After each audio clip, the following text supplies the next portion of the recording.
This is Hidden Killers Week in Review. A look back at the most prolific stories of the week. This is the Hidden Killers podcast with Tony Brueski. With licensed psychologist and guest John Delatorre. Chad Daybell on trial. The weeks keep getting longer. The stories keep getting crazier. And we have John Delatorre with us to discuss this case. Doctor, there's obviously been a lot that's come out here. Initially, I think a lot of us looked at this, and I'm curious to get your take on it, as well. Is Lori the ringleader? After seeing her trial, how that all played out, is Chad this kind of, doofus that was along for the ride? What we've been learning behind his kind of quiet, doofusy demeanor, he was wielding quite a bit of control here, it seems. What's been your take thus far? Yeah, I never viewed Chad as the true believer. I always viewed him as the con man. He's the guy that comes in and makes you believe in what he's saying.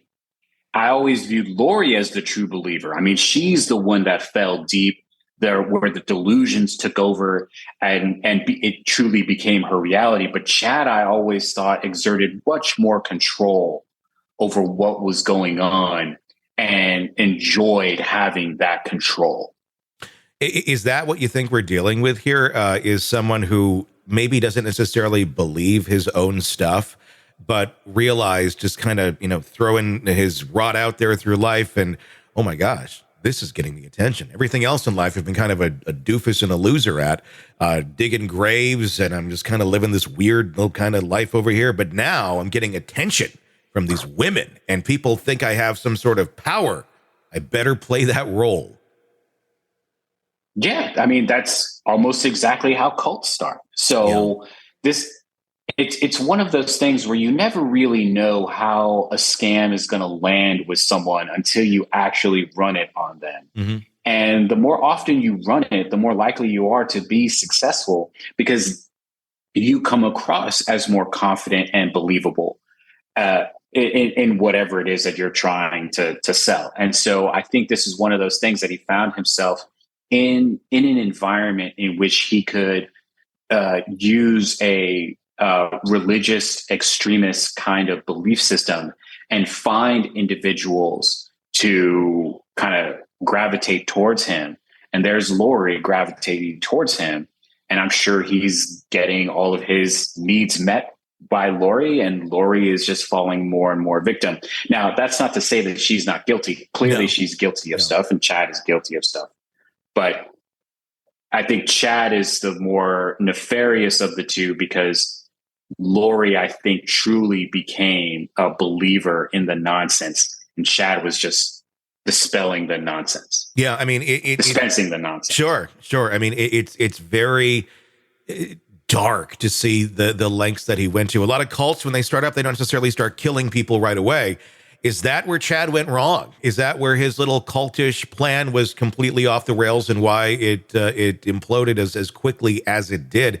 Because he discovered he had this power, but he went from 0 to 100 really quick, rather than let's slowly build this cult and say crazy things to people and control them. Instead, it's let's get rid of the kids, and I got Lori to myself. Let's get rid of the wife. I mean, that just kind of seems like a bit fast for starting a cult. Yeah, I think the two fed into each other, right? Mm-hmm. That Chad is giving this nonsense to Lori. Lori's taking it, believing it, and escalating it, which requires Chad to escalate it, which then Lori escalates. So then it's both of them moving up and up and up into this delusional, nonsensical content of religiosity and zombies and powers and all that other stuff, to the point where they're willing to make these kinds of decisions that, had they truly been partners in the scam, I don't know that they get to killing children. Yeah, it almost, I mean, in some weird, I don't have a lot of, I have no sympathy really for Lori Vallow, but in some ways, as the pieces come together here, you go, oh my God, she was just a very susceptible human being, it seems, to this sort of belief, and she totally bought into it, because there's probably a lot of underlying issues there with her. It's scary how someone, can fall into this? Does it take just the right type of person to do this, to become a Lori Vallow, or are more people susceptible of these type of characters, these type of predators, if you will? If you're already kind of interested or indoctrinated into a religion of some sort, like we saw here. Well, I'm pretty sure your audience is going to completely disagree, but anyone is capable of being scammed. Mm-hmm.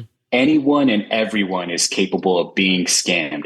You just have to find the right scam that's going to bring you in. A good confidence person is going to make it so that you are invested in whatever the scam is. So then you're not seeing it as the problem that it actually is. And for the most part, most people, like, you can tell, like, no, this person is a snake oil salesman. I'm not going to listen to them.